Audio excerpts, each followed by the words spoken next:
الحمد لله وكفى والصلاة والسلام على رسوله المصطفى.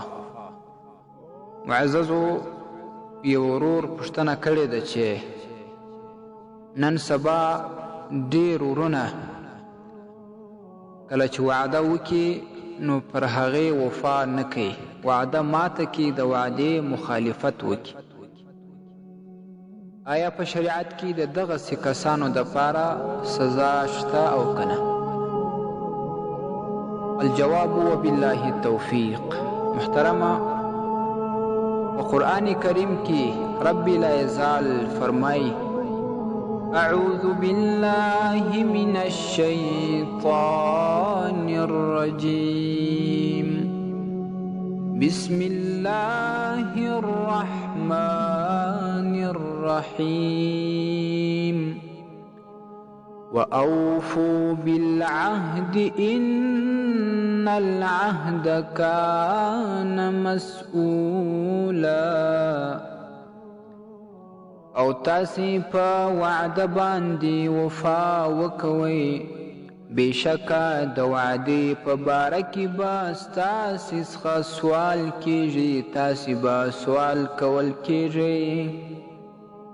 نو ګورئ، کم څوک چې وعده وکړي او بیا د هغې مخالفت وکړي، په وعده وفا ونه لري، د قیامت په ورځ به په دې سخته موقع د ده څخه سوال کیږي چې تا دغه وعده کړې وه، مخالفت یې ولې وکړي؟ نو مسلمانان دي اوس لا دې ته متوجه سي، خپل ځان د اصلاح کې چې کله وعده وکړي په هغې دې وفا وکړي، د وعدې مخالفت دې نه کوي، ځکه چې د قیامت په دې سخته ورځ دی بیا جواب نه لري چې کله سوال ځینې وسي. او په صحیح البخاري کې حدیث راځي، ابي هريره رضی الله تعالی عنه وایي چې رسول کریم صلی الله علیه وسلم فرمایلي د منافق درې نښې دي، درې علامې دي. اوله دا چې کله خبرې کوي نو دروغ وایي. دروغ ویل دا د منافق علامه ده. دویم دا چې کله وعده وکړي نو د هغې مخالفت کوي، وعده ماتوي، په وعده باندې وفا نه لري.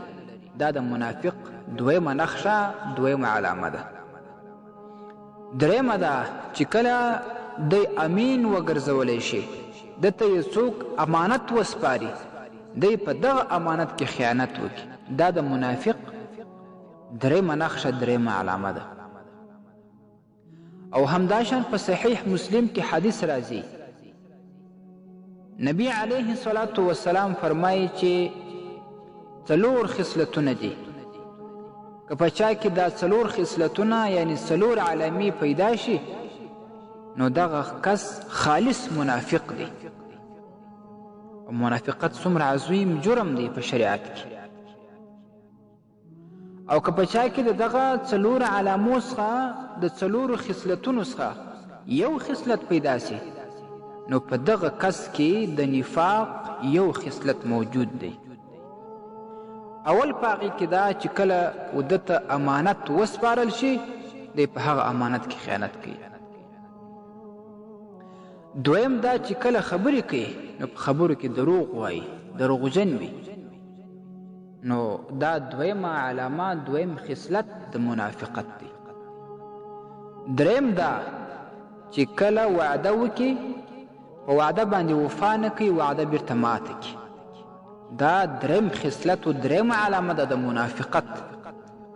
څلورم دا چې کله د چا سره جګړه راسي، جنجال راسي، خشکه راسي، غصه راسي، او یو بحث راسي، په هغې کې تیز تیز کیږي، بد و رد وایي، شکنځل کوي، دا د منافق څلورمه علامه ده.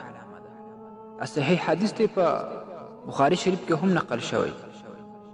معززو، دا وعده باندې مخالفت نه کول، یا لکه په حدیثو کې چې ذکر شوه دروغ ویل، یا په امانت کې خیانت کول، او یا په جګړه کې د چا سره په جنجال کې شکنځل کول، دا د منافقت خصلتونه دي. دې څخه باید مسلمان ځان وساتي، ځکه منافقت یو دومره عظیم جرم دی چې انتها یې نشته. نو مسلمان باید په ځان کې د منافقت نښې نه کي پیدا، د منافقت خصلتونه باید په ځان کې نه کي پیدا، ځان صفا کې د منافقت څخه. الله تبارک و تعالی دې هر مسلمان ته کامل توفیق نصیب کړي چې هغه د منافقت د خصلتونو څخه په کامله توګه ځان وساتي. السلام علیکم ورحمة الله وبرکاته.